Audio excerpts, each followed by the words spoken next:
Mummy कुछ तो उम्र का लिहाज करो। भाभी कुछ दिन मम्मी को यहाँ ले आओ। जगह बदलने से उन्हें अच्छा लगेगा। घर में बंद रहने से अच्छे भले इंसान का दिमाग खराब हो जाता है। आज पापा को दुनिया से विदा हुए 1 बरस होने आया। मम्मी को इस माहौल से निकलना होगा, नहीं तो लोगों का सोचकर वो अपनी तबीयत खराब कर लेगी। सीमा अपनी भाभी रोशनी से फोन पर कहने लगी, आपके पास आना तो। दीदी दूर की बात, मम्मी तो यहाँ पर भी सिर्फ मंदिर के अलावा कहीं नहीं जाती। होटल, मूवी, मार्केट सब जगह उनसे जिद करते हैं, पर वो निकलना ही नहीं चाहती। रोशनी चिंता करते हुए बोली। सीमा अपनी माँ को समझा समझा कर थक चुकी थी। अभी 3 महीना पहले ही ससुर जी एक्सपायर हुए। वो सिर्फ 12 दिन ही ससुराल रुकी। उसके बाद वो सास को अपने साथ लाने के लिए ससुराल जा रही है। ससुराल पहुंचकर उसने अपनी सास का डेली रूटीन देखा तो वो हैरान हो गई। उनका उठना बैठना सब पहले जैसा नहीं था। पहले वो सिर्फ पापा जी के पीछे पीछे घूमती रहती थी, लेकिन अब वो अपना ज़्यादा ध्यान रखने लगी थी। देवरानियों से बातचीत हुई। अरे भाभी, सासू जी की तो पूछो मत, पड़ोसी भी बातें बनाने लगे हैं। अभी दिन ही कितने हुए तुम्हारे ससुर जी को, माता जी तो वॉक शुरू कर दी और भी जाने क्या क्या। प्रीता जेठानी रोशनी से बोली। यही नहीं भाभी, टी शर्ट लोअर पहनकर घूमती हैं। खाने पीने में और ज़्यादा नखरे शुरू कर दिए हैं। सिर्फ ग्रीन टी पीती हैं, शुगर फ्री मिठाई खाती है। जहाँ भी घूमने का पूछते हैं तैयार हो जाती है। कुसुम बोली। देवरानियों की बात सुन रोशनी बहुत हैरान थी, लेकिन उसने कोई जवाब न देकर उस समय चुप रहने में ही भलाई समझी। रोशनी सास सरिता को अपने साथ अपने घर ले आई। सरिता जी का वही रूटीन था, सुबह जल्दी उठकर वॉक करना, ग्रीन टी पीना। एक दिन तो सासू माँ ने रोशनी का स्लीवलेस टी शर्ट पहन लिया तो बेटे धीरज ने ही टोक दिया, मम्मी कुछ तो उम्र का लिहाज करो। धीरज तो बोलकर चला गया। सरिता की आंखों में आंसू टपकने को थे। रोशनी दौड़कर पानी का गिलास ले आई।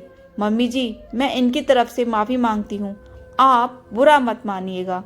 बेटा, आज तक पति की, बच्चों की, सबकी सुनती आई हूँ। अब अपने मन की सुनने लगी तो सबको ऐतराज हो गया। खैर, किसी की बातों का अब मुझ पर कोई असर नहीं होता, क्योंकि उम्र कुछ भी हो, मैंने तो अपने लिए जीना शुरू ही अभी किया है।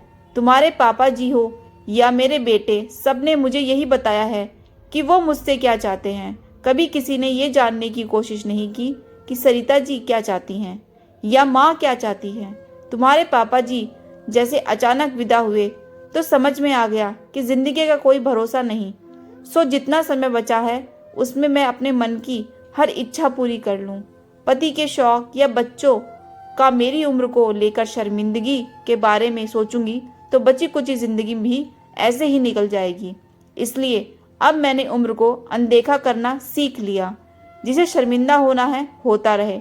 मैं स्वास्थ्य का पूरा ध्यान रखती हूँ ताकि किसी की मोहताज ना हो जाऊं।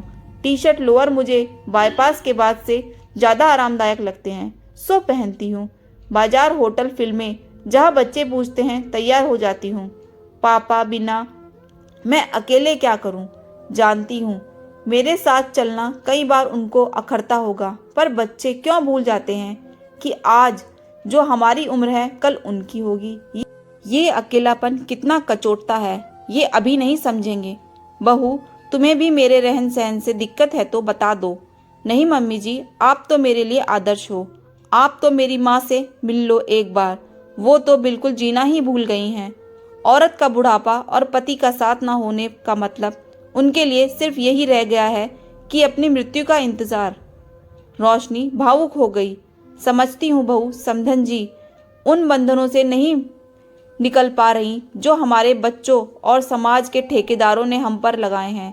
मेरी लड़ाई भी कोई आसान नहीं थी, क्योंकि लड़ाई जब अपनों से हो तो खासकर औरतें समझौता कर लेती हैं। पर मैंने तो सोच लिया है, अब मैं जिंदगी काट रही हूँ। सही मायनों में जीना तो अभी शुरू किया है। समधन जी को मैं समझाऊंगी।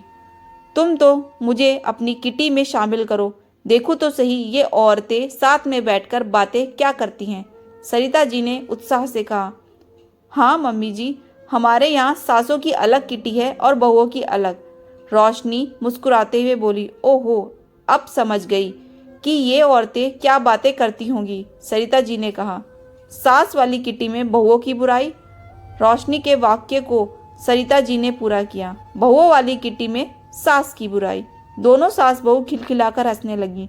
कहानी के माध्यम से दोस्तों, मैंने समाज के उन बंधनों को दर्शाने का प्रयास किया है जो हम औरतों पर लगाए जाते हैं। बच्चों की, पति की सुनते सुनते हमारे बाल पक जाते हैं। फिर जब अपने मन की करने की सोचते हैं तो उम्र का हवाला देकर फिर प्रतिबंधित कर दिया जाता है। औरत के पूरे समर्पित जीवन में से उम्र में किसी पड़ाव में तो उसे भी अपनी ख्वाहिशें पूरी करने का हक मिलना चाहिए। आप मेरी बात से कितना सहमत हैं? प्लीज़ बताइए। आपको मेरी कहानी कैसी लगी ज़रूर बताइए। Thanks for watching. Please subscribe my channel.